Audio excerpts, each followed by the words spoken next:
The magnetic rail powered down to silence, and Kaith realized his claws had been digging grooves into the console rail without his noticing.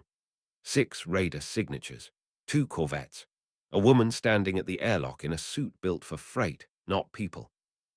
Rewind 12 days. 3 cycles behind a sealed door, and then it opened on the thing that had crashed into Meridian's gravity well. As chief physician, Kaith had treated flesh and shell and carapace from 100 systems, but never this. Vorna met him at the threshold, all 4 eyes too wide. She's conscious. Her vitals are lying to us. Through the glass, the creature looked like something that would snap in a strong wind, pale skin, hair the color of dust amber, a frame no wider than a Tuvian child's. Then Vorna pulled the readout, and Kaith's coils tightened involuntarily. 60 kilograms, the visual scan insisted. 847 kilograms, the mass sensor insisted right back. Run it again. Run it 3 times already. The woman chose that moment to stand. The deck split beneath her bare feet in one long silver seam, and half the bay's instruments screamed at once. She looked down at the fracture, then up at the window, and grinned like she'd been caught doing something only mildly embarrassing. "Hi," the translator offered. "I'm Kira. Sorry about your flaw." Her homeworld ran 9 times standard gravity, she said, easy as commenting on whether bone like reinforced alloy, muscle like braided cable, a body built by a planet that would have crushed anything softer. Kaith ordered the decking reinforced wherever she'd walk and doubled the local gravity plating, and still the station groaned every time she crossed a room. By the second day, half of Meridian wanted her sealed away. The argument came to Kaith's office in the form of a Palaxian trade env leaning close enough to fog the desk glass. One of them did this much damage sitting still. Imagine 100 of them. "She's confirmed nothing but cooperation," Kaith said. "For now," the security chief cut in. "For now is not evidence," Kaith answered, sharper than he intended. "She buried her whole crew 4 days ago and you want to cage her because she frightens you. That isn't policy. That's fear wearing a badge."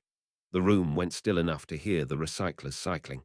It was the station commander, silent until then, who finally ruled. "Watch her, don't chain her." Dismissed. The ceiling changed the vote for good. An overstressed support beam let go in Cargo Bay 7, and 3 VIN engineers went down screaming under a wall of falling composite. By the time Kaith arrived, security had weapons half raised at a woman holding several tons of collapsed station over her own head.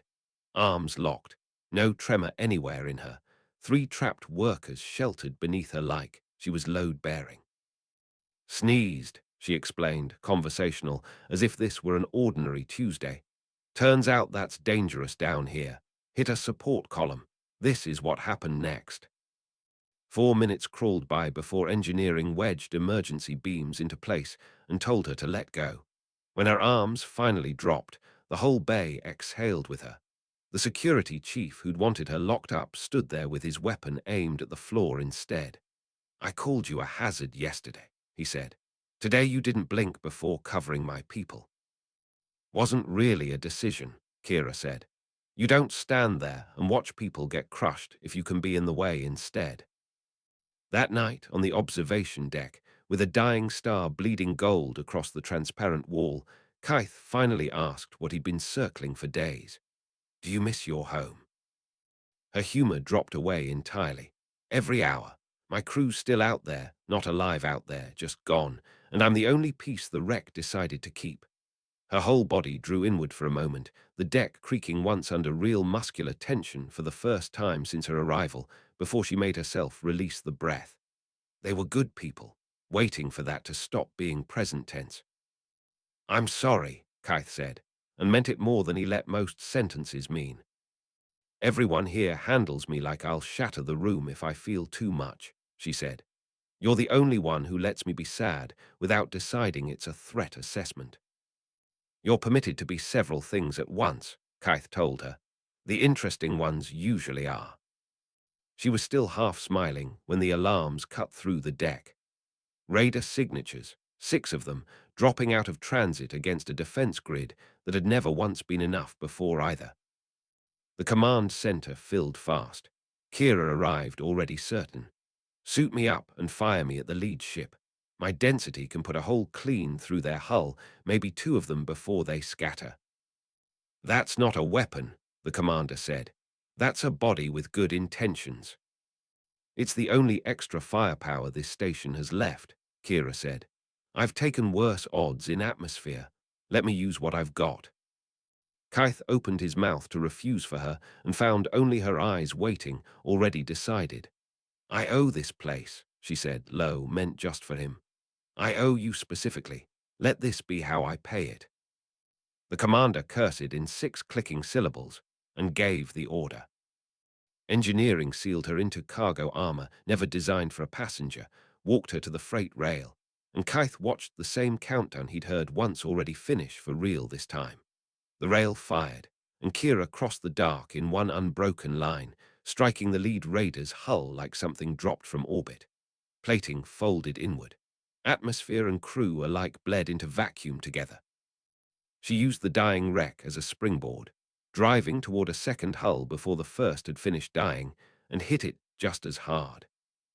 The remaining raiders broke formation and fled. Recovery hauled her back 20 minutes later, suit scorched black, 3 ribs cracked, grinning through what had to be considerable pain. Fine, she told Kaith before he'd finished the first scan. Bruised. Ask me again in 3 days. I'll be annoying about it. He sat with her while the bone knit faster than any physiology should allow. You could have died out there. Didn't, though. You won't always get to say that. Maybe not, she said. But if I can put myself between people and whatever's trying to hurt them, I will, every time. That's not luck talking. That's just what the job is. 3 weeks later, Kaith walked her to the docking ring, where a human transport idled, engines already warm. She looked oddly small in a clean uniform after weeks of cracked decking and borrowed cargo armor, though her mass, he knew now, hadn't changed by a single gram. Look after my flaws, she said, pulling him into a hug careful enough that the deck barely complained beneath it. Look after yourself, Kaith answered. Try not to fall into any more spatial anomalies. No promises. He stood at the observation glass long after her transport had folded into the dark, and it was Vorna who finally broke the silence, sliding up beside him with all 4 eyes fixed on the same empty starfield. Do you think they're all like her?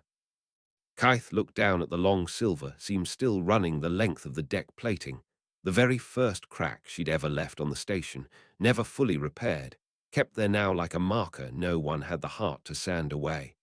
Engineering had offered twice to fix it. He'd told them both times to leave it exactly as it was. I hope so, he said. The galaxy could use a great many more people willing to fall onto it.